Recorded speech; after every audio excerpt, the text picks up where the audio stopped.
Today on CPTV, find out how many freshmen will be attending Cal Poly in the fall. Same-sex couples can now get married in another U.S. state. And we'll take a look at how Governor Jerry Brown is taking action to reduce the number of prisoners in California. Live from Studio 300 on Cal Poly's campus, you're watching CPTV.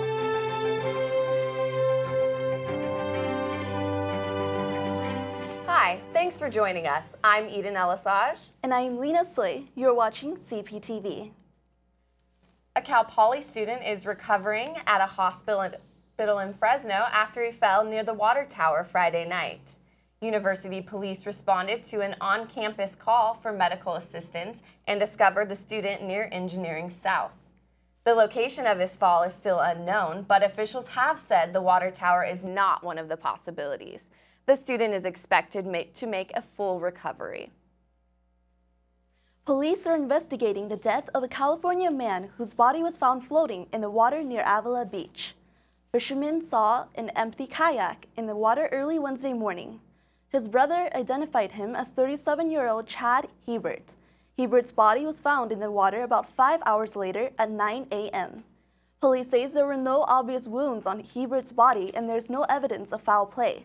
They say Hebert has been staying in his brother's boat, stationed in the harbor. They think he could have been using the kayak to travel to and from shore. Al Moriarty is back in San Luis Obispo County after he was arrested in Washington State on Monday. He was booked into San Luis Obispo County Jail last night and was arrested for felony fraud and embezzlement. Moriarty is a Cal Poly alum and a large benefactor to the athletic program. He donated more than $600,000 to the department in 2009 to pay for the new scoreboard, which has his name on it. His hearing is set for either sometime today or Monday. Cal Poly's chief financial officer is retiring from the university at the end of the school year. Larry Kelly has been at Cal Poly since 2002. He's also been involved in the Cal Poly Corporation and Foundation. A Cal Poly press release says Kelly undersaw $1 billion in new construction and renovation to its existing facilities. Kelly is the last member of the president's leadership team that was in the place where President Jeffrey Armstrong took office in 2011. A website that rates colleges says Cal Poly ranks 9th among public universities for the return on cost of tuition. The PayScale site analyzed more than 1,000 universities and colleges in the study. Cal Poly's overall ranking among all universities jumped this year from 62 to 37. PayScale report ranked the cost of college and also used a weighted average for the number of years it takes a student to graduate. The worldwide computer technology company, Oracle Corp, is scouting at some of the best universities in the country. They are looking for Cal Poly grads to change the face of the sales force.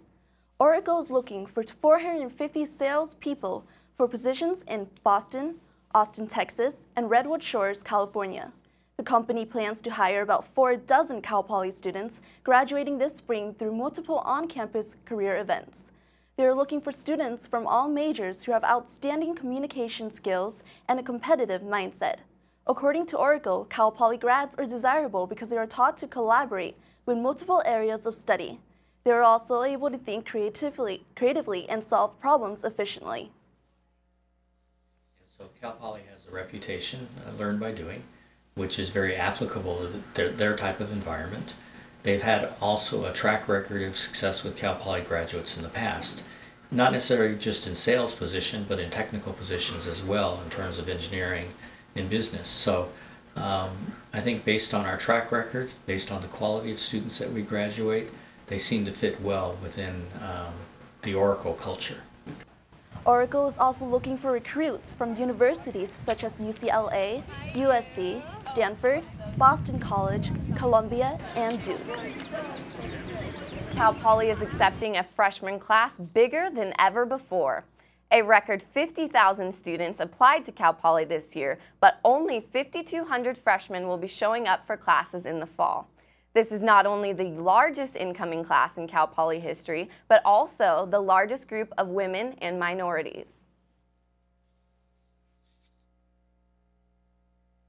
Next year, if everything holds true right now and we yield out where we're at, same percentages, even after Mel, we'll be 48% female, which is the largest female class since Prop 209. 209 took away the ability for California public schools to use race, gender, ethnicity, or religion as a means for selection. The incoming freshmen have an average high school GPA of 3.96. That is 0.15 higher than it was 2 years ago. Students are planning out their schedules for fall. Registration for continuing students without a priority starts Monday, May 13th. The Student Center opens at 8 a.m. on your Cal Poly portal online. Check the Office of the Registrar's website for your rotation schedule. Open enrollment begins August 19th. You can find that and more registration information at registrar.calpoly.edu. Delaware became the 11th state to legalize same-sex marriage on Wednesday. The state Senate approved the measure and governor signed it into law. Minnesota is also voting on a bill to legalize same-sex marriage. The state's House has passed the legislation and is heading to the state Senate next. Love is love. If you really love somebody, you should let them get married. California's ban is still in place. It went into effect after the state passed Proposition 8. That law's constitutionality is currently being challenged in the U.S. Supreme Court. The California Supreme Court now allows cities and counties to ban medical marijuana shops. In a unanimous vote, the court decided some communities in California are not suited for dispensaries and should have the power to outlaw them. Currently, 18 states allow the medical use of marijuana. California is the only state where residents can get a doctor's recommendation to use cannabis for any illness the physician sees fit. In other states, medical marijuana cards are only given for conditions like AIDS and glaucoma. I know it has saved me in certain instances when I'm trying to, I need it really bad before I seizure and I'm really stressed out, and it calms me down. So for people that really need it for their glaucoma or their epilepsy, and they only have their certain ways about getting it, it shouldn't be up to the cities to prohibit those from them. 2 bills are pending in the state legislature trying to create a new system for regulating and licensing for medical marijuana industry. Activists are also in the early stages of planning a ballot that would legalize the recreational use of cannabis. Construction crews bolted an 408-foot spire in place atop One World Trade Center. The spire brings the iconic building to a height of 1,776 feet in honor of the year the United States declared its independence. It contains 18 steel sections and 3 communication rings and weighs more than 67 tons, according to a statement from the Port Authority. One World Trade Center is now the tallest building in the Western Hemisphere. Large online retailers such as Amazon and eBay are now collecting sales taxes. The Senate approved the Marketplace Fairness Act, which could allocate as much as $23 billion in annual taxes. Online retailers are now required to collect taxes on purchases made online by consumers in their states from out-of-state retailers.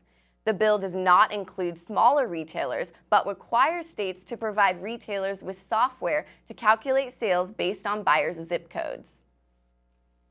The California Governor Jerry Brown is appealing the Supreme Court's monitoring of medical and mental health services in state prisons. In 2009, the courts ruled that the overcrowded conditions in California prisons were unconstitutional. This was due to the inadequate medical and mental health services offered to inmates. Governor Brown has made changes and reduced the prison population by 22,000 to date. He recently gave the courts a plan outlining how he is going to reduce the prison population further. The plan calls for increasing early release credits for good behavior and paroling elderly and nonviolent prisoners. California's prison system is a little bit less than 50% nonviolent offenders. We need to start thinking of ways to reintegrate those folks back into the community, because once you send somebody to prison, you see an increase in gang activity. You also see once they are sent to prison, it's very difficult for them to get jobs upon release back into the community. And so the prison experience itself, I believe, creates crime. And so the more nonviolent offenders we can release from our prison system, I think the safer our community will be. Governor Brown says the reforms taken since the courts ruled for prison reduction has made prison health care rise above constitutional standards. He also says more prison reductions would be a threat to public safety.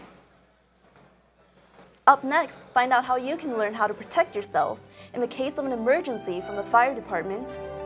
And more about two former Cal Poly students who are creating the first company in the world of its kind. And where you can go to play carnival games directly from your phone.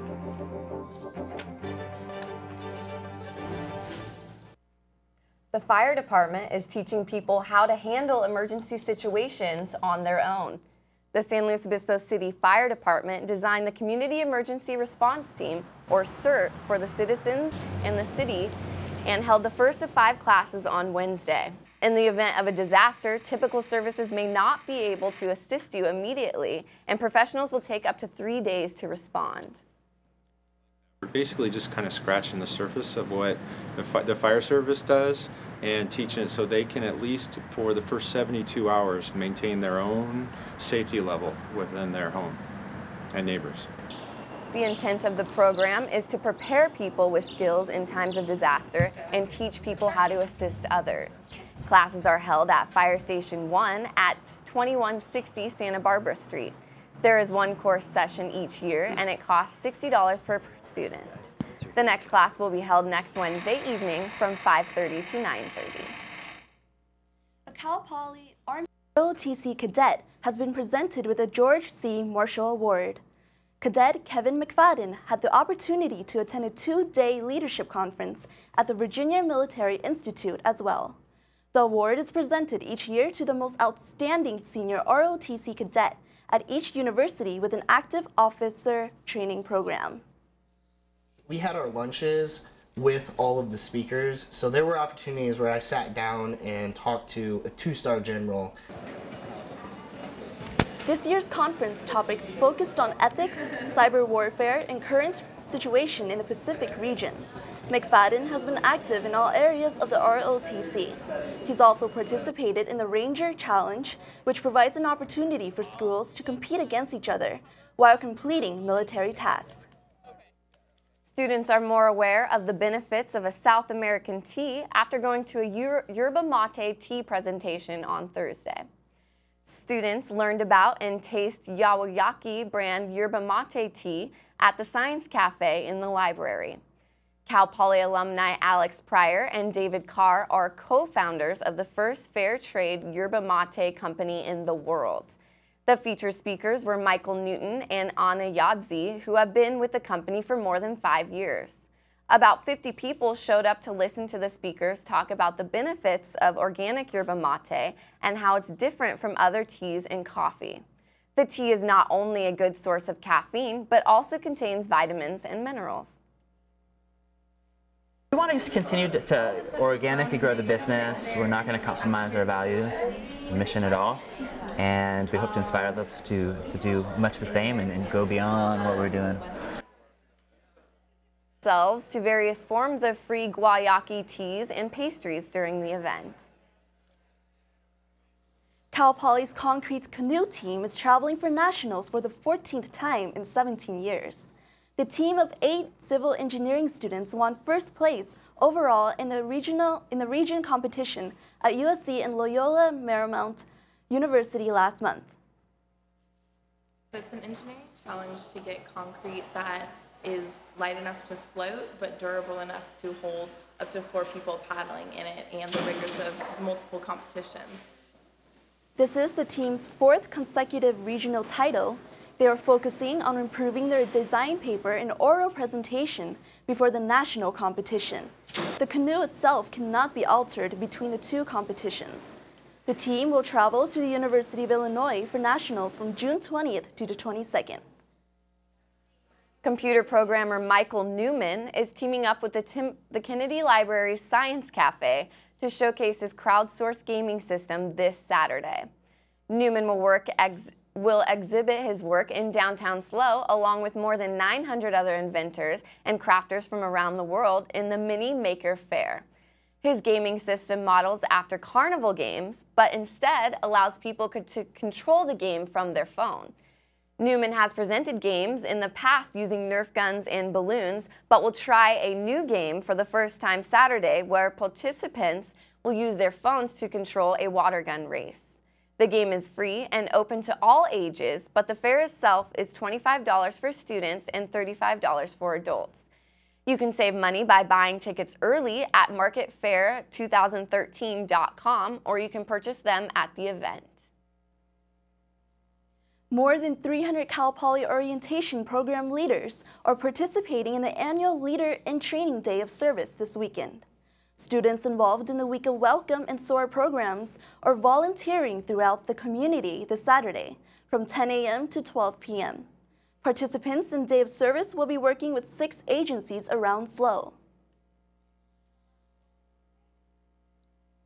We want to make sure that kids, when they're going out and drinking, that they're making healthy choices, that they know what they're putting in their body, and that they know the limitations that there are, and that they're being safe about it. The program is still looking for organizations to help. If your organization could use help from student leaders, contact orientation@calpoly.edu. ASI and Pulse teamed up to inform students of the danger of alcohol abuse this week. Members of Pulse were out at the Cal Poly's Rec Center answering questions and on the effect of alcohol and drug use. We want to make sure that kids, when they're going out and drinking, that they're making healthy choices, that they know what they're putting in their body, and that they know the limitations that there are, and that they're being safe about it. Helpful tips for students including back cards and taxi numbers for safe travel home from drinking. This booth is one of several events ASI is putting on. Next week, they will hold an Ask the Personal Trainer session where students and staff can ask any fitness-related questions they may have. The wellness event is from 12 to 2 this upcoming Monday. We'll be right back after this break. Welcome back to CPTV. Now we're going live to Julianne Roth in the UU. How's the weather out there, Julianne? We wanted to give you an update on the drought conditions. Here's a photo from about 2 weeks ago. The Central Coast is in the second highest drought category. Here's a photo from this morning.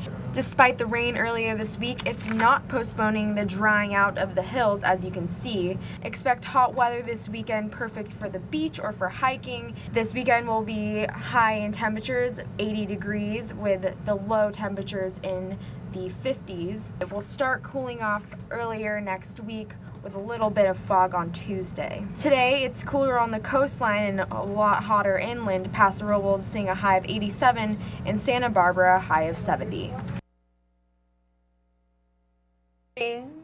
Thanks, Julianne. It looks like we're having another weekend of beautiful weather on the Central Coast. Well, really excited. Yeah. And so we have Trent here with us to tell us what's going on in the Cal Poly sports world. Thanks, Adelina. Let's first go to baseball.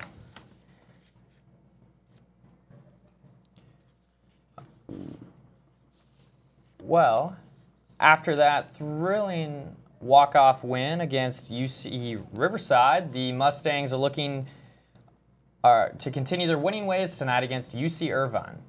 After a Tuesday victory against San Jose, in which righty Casey Bloomquist retired the first 10 Spartan batters he faced, Cal Poly is looking to take down the UC Irvine Anteaters for their conference game tonight. Cal Poly stands at 32-14 overall and is currently tied with UC Irvine for third. The winner of the series will have sole possession of third in the Big West. Fans now know how Cal Poly football looks after they held their final inter-squad scrimmage of the school year last Saturday. The scrimmage serves as a barometer to measure the team's progress to this point, and offensive coordinator Sana Tuiteli said there were mixed results at the quarterback position. As the quarterback goes, offense goes. The quarterbacks were inconsistent. And again, some really good plays, some really bad plays, and that just kind of shows you what we were today as far as an offense. This being the last scrimmage of the season, players can now focus on conditioning until the fall, where hopefully by then they'll be ready to show they haven't lost a step coming off last year's successful season. After losing 2 of 3 games to UC Riverside this past weekend, Cal Poly softball is looking to rebound. The Lady Mustangs were simply unable to score enough runs to stay in the games last weekend. They compiled 2 runs in 3 games, but tonight they're hoping to regain momentum as they go into the first game of a 3-game set that is already underway at UC Davis. Cal Poly has taken 5 of the last 6 games at UC Davis, so with this being the last series before NCAA regionals, they're looking to end the season strong. Now for your women's lacrosse update. The Lady Mustangs were currently competing in nationals at Colorado Springs, Colorado. Yesterday, they beat Texas 11-7, led by Kelly Harrison and her 11 saves. This afternoon, the Lady Mustangs will face the first overall seed Colorado State at 4:30 in hopes of advancing to the finals. The games will be live streamed at tootall.com for $10 per game. Well, thank you, Trent. That's really exciting to see our lacrosse women in the nationals. And hopefully the football team will be ready to go by fall. Up next, we have your Pollywood Minute. YouTube's funniest lady is in slow. We'll tell you where you can see her.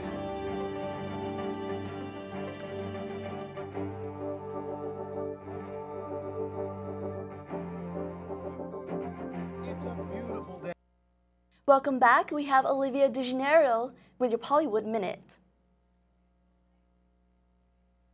Well, a lot of great spring events in San Luis Obispo. Cal Poly hosted its 7th annual Anthem Poetry Slam competition on Wednesday night. People from all over the country brought their best poetry to Shumash Auditorium. Simply Cat Magil won the slam. You can start your weekend off with some laughs. Angela Johnson is performing at the Pack tonight. No security! The comedian is best known for her performances on Mad TV and for characters like nail salon lady Bon Quiqui. That's at 7:30. And tomorrow night in the Pack, Opera a la carte is bringing Pirates of Penzance to campus. The show is at 8 p.m. For more information, go to packslow.org. Well, earlier on Saturday, you can lounge by the leisure pool and listen to some music. ASI is bringing DJ Butterslaps to the pool deck from 2 to 4 p.m. And if you enjoyed that music at the Rec Center, next Thursday, New Rock 107.3 is bringing another concert to the main gym. Bands like AWOL Nation, Fits in the Tantrums, and I Am Dynamite will perform. The No Big Deal concert is from 6 to 10 p.m. Tickets are $28 at the Pack box office. That's it for your Pollywood Minute this week. I'm Olivia DeGeneiro. Back to you, Lena and Eden. Thank you, Olivia. So local children of the 4-H troop handmade toys for the Cal Poly Cat program. And it looks like they're enjoying them.